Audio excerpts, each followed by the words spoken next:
evening to all of you student। हम अपने next video में फिर से लेकर आए हैं अपना अगला लेवल टॉपिक का लास्ट स्टेप। इसके बाद ये टॉपिक आपका क्लोज हो जाएगा, एंड हो जाएगा। आइए हम बात कर लेते हैं रिफ्लेक्टिव लेवल की, चिंतन स्तर की। अभी तक हम लोगों ने बात की memory level, understanding level. Memory level को हम लोगों ने विचारहीन स्टेप बोला था, अंडरस्टैंडिंग लेवल को हम लोगों ने विचार युक्त स्टेज माना, और चिंतन स्तर विचार पूर्ण स्टेप है, स्टेज है, प्रोसेस है। इसमें बालक का पूरी तरीके से चिंतन स्तर का विकास हो जाता है। अब बालक सही गलत अच्छे बुरे हर चीज़ में फ़र्क देखता है। वह किसी की सुनी सुनाई बातों पर विश्वास नहीं करता।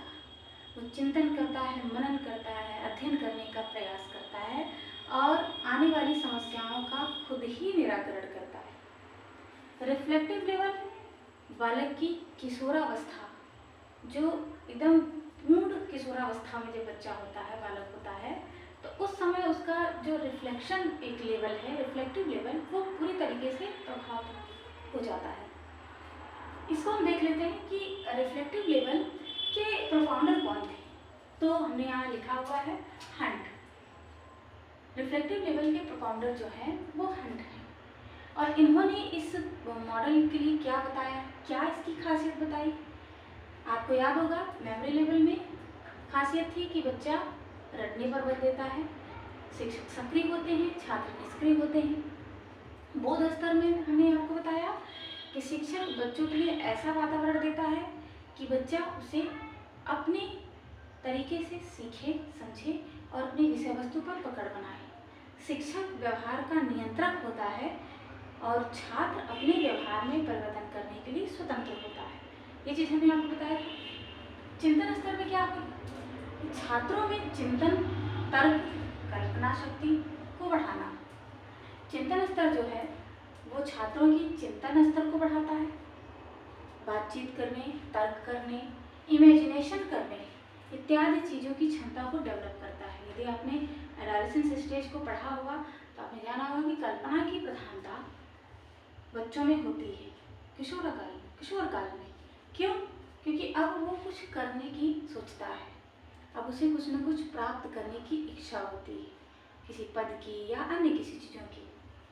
तो इसलिए वो हर संभव प्रयास करता है समस्याओं का समाधान आलोचनात्मक रूप में करना। समस्या का समाधान का मतलब कि अब बालक अपनी समस्याओं को दूर करने के लिए सही गलत हर तरीके के पक्ष का विश्लेषण करता है, उसके बाद अपनी समस्या का समाधान निकालता है। सृजनात्मक क्षमताओं का विकास। सृजनात्मक क्षमताओं का मतलब कि पूर्व ज्ञान, नवीन ज्ञान, चिंतन ज्ञान, आध्यात्म ज्ञान, हर तरीके के ज्ञान का विश्लेषण करके, ज्ञान का अर्जन करके अपनी क्षमताओं को पूरी तरीके से विकसित करना रिफ्लेक्टिव लेवल की पहचान है। इस प्रतिमान में हंट ने कहा था कि बच्चे को स्व से प्रेरित करने दीजिए, मतलब बच्चा स्वयं से प्रेरित होकर अपनी समस्याओं को खोजे और उसे दूर करे। उसे जबरदस्ती किसी के द्वारा प्रेरणा न दी जाए। यदि वह स्व प्रेरित होकर कार्य करता है तो इससे उसकी रिफ्लेक्टिव लेवल में एक जो है कह सकते हैं सुदृढ़ता आती है। तो ये तो हुई इसकी कुछ क्वालिटीज़। अब फिर हम इसके भी एलिमेंट्स की बात कर लेते हैं। वही 4 एलिमेंट आधार बनाए जाते हैं: उद्देश्य, संरचना, सामाजिक प्रणाली, मूल्यांकन प्रणाली। इसके क्या उद्देश्य हैं हमने पहले बताया कि यदि बालक की चिंतन शक्ति का विकास करना है तो उसके स्वतंत्र चिंतन को विकसित किया जाए। स्वतंत्र चिंतन का मतलब कि उसे किसी तरीके से बाध्य न किया जाए, उसके वातावरण को मजबूत रखा जाए, उसका वातावरण उसके अनुकूल हो, जिस तरीके से वो कार्य कर सके। स्वतंत्र चिंतन शक्ति उसी तरीके से विकसित होगी। दूसरी चीज़ समस्या केंद्रित होती है। कहने का मतलब इसकी संरचना जो होती है, दूसरी बात हम कर रहे हैं सिंटेक्स की, समस्या केंद्रित होती है। चिंतन, तर्क और कल्पना का विकास करना है, तो ये विकास क्यों आवश्यक है? किसी न किसी समस्या को दूर करने के लिए, उसका निराकरण करने के लिए, उसका हल निकालने के लिए। इसीलिए इसकी संरचना, यानी जो भी परिस्थिति या वातावरण क्रिएट किए जाते हैं, वो एक प्रॉब्लम्स होती है, वो एक विषय वस्तु होती है जिस पर बच्चे को कार्य करने के लिए स्वतंत्रता दी जाती है। अब इसमें समस्या केंद्रित, तो इसमें भी क्या है, 4 चरण बताए गए हैं। किस प्रकार की समस्याएं होंगी, कैसे बच्चा कार्य करेगा, क्या करना है। तो सबसे पहली बात की गई कि छात्रों के समक्ष समस्या का वातावरण बनाना है। जाहिर सी बात है, कोई समस्या है, जैसे हमारे पास सबसे बड़ा एग्जाम्पल आता है पर्यावरण प्रदूषण। ये बड़ी गहन समस्या है। या पर्यावरण प्रदूषण में हम कहते हैं कि बिन मौसम बारिश, गर्मी, बरसात, ठंडक पता ही नहीं चलती है। क्यों? अब बच्चों के सामने ये समस्या रखी गई। अब उस समस्या के बारे में वो उसका अवलोकन करे कि ऐसी समस्याएं क्यों विकसित हो रही। तो कहने का मतलब कि छात्रों के समक्ष प्रॉब्लम रखी जाए। अब प्रॉब्लम रखे तो अब उसका निर्माण, उसका जो आप कह सकते हैं विश्लेषण, वो कैसे करेगा? चिंतन, तर्क और कल्पना के द्वारा। दूसरी चीज कहेंगे उपकल्पना यानी हाइपोथेसिस का निर्माण। कहने का मतलब कि जब बालक के सामने कोई समस्या होती है और उस समस्या को दूर करना होता है, तो वो किसी न किसी संभावित समस्या का निर्माण करता है। जैसे आपने देखा है हमारे देश में बहुत सारे वैज्ञानिक खोज हुए हैं। आपने देखा होगा बहुत सारे वैज्ञानिकों ने किसी न किसी उपकल्पना को नियंत्रित करके या उसको आधार बनाकर ही अपनी वैज्ञानिक खोज को रिजल्ट के रूप में, या उसका कह सकते हैं रिजल्ट एंड जनरलाइजेशन किया। जैसे आपको याद होगा न्यूटन ने फल पर किया कि पेड़ से फल गिर रहे हैं।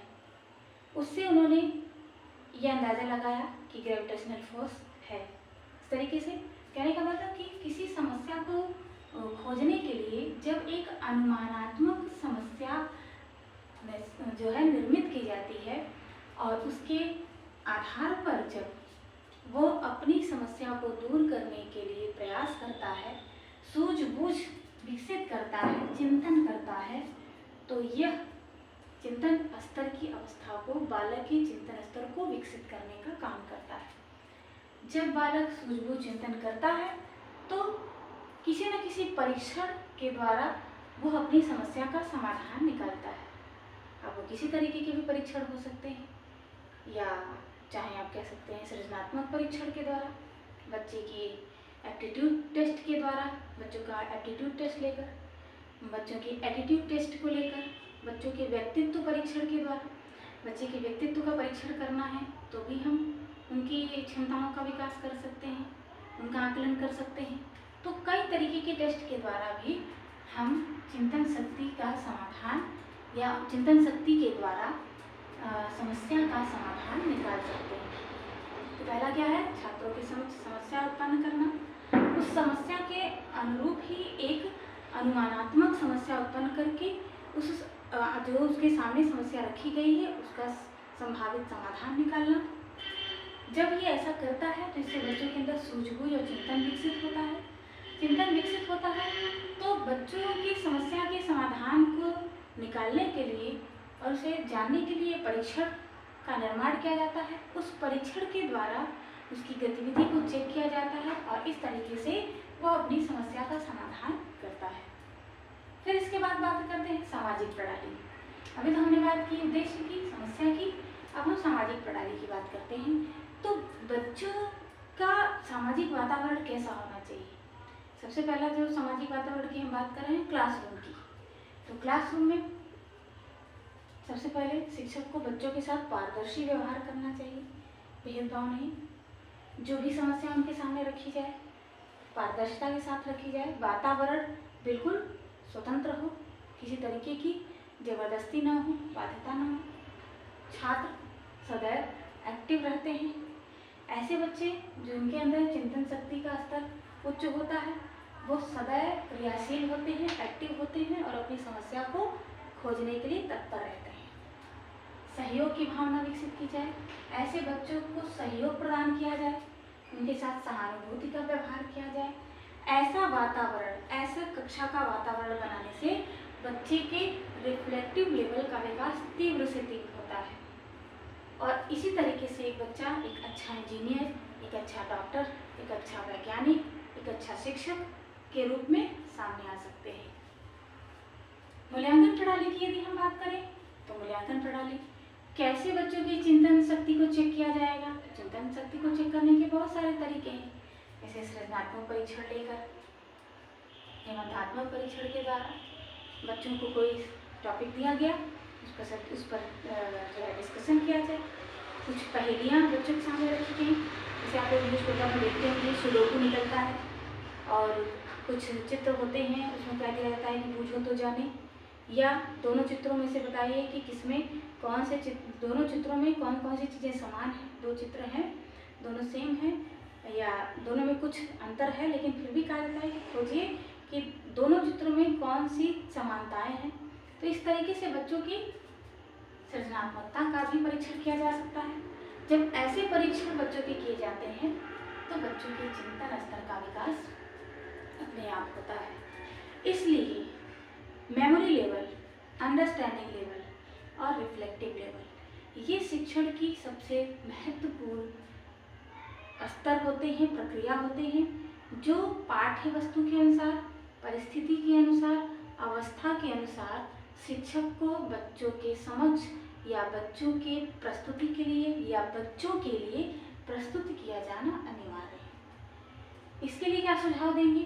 सुझाव यही दिया जाए कि बच्चों के विकास में बाधा उत्पन्न न की जाए, बाधा उत्पन्न न की जाए। बाधा उत्पन्न कैसे होती है?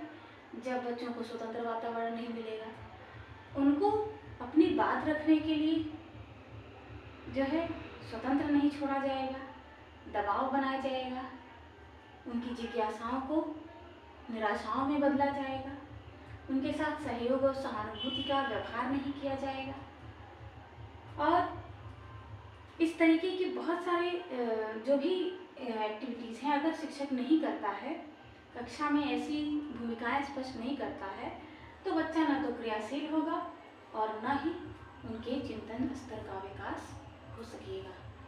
तो ये आपके मेमोरी लेवल, अंडरस्टैंडिंग लेवल और रिफ्लेक्टिव लेवल को हमने कुछ वीडियो के माध्यम से बेहतर ढंग से प्रदर्शित करने का प्रयास किया और हमें आशा है कि आपको हमारा ये वीडियो पसंद आ रहा होगा। अब हम अपने नेक्स्ट वीडियो में अपने अगले टॉपिक को लेकर आपके पास पुनः आएंगे। तब तक के लिए गुड इवनिंग।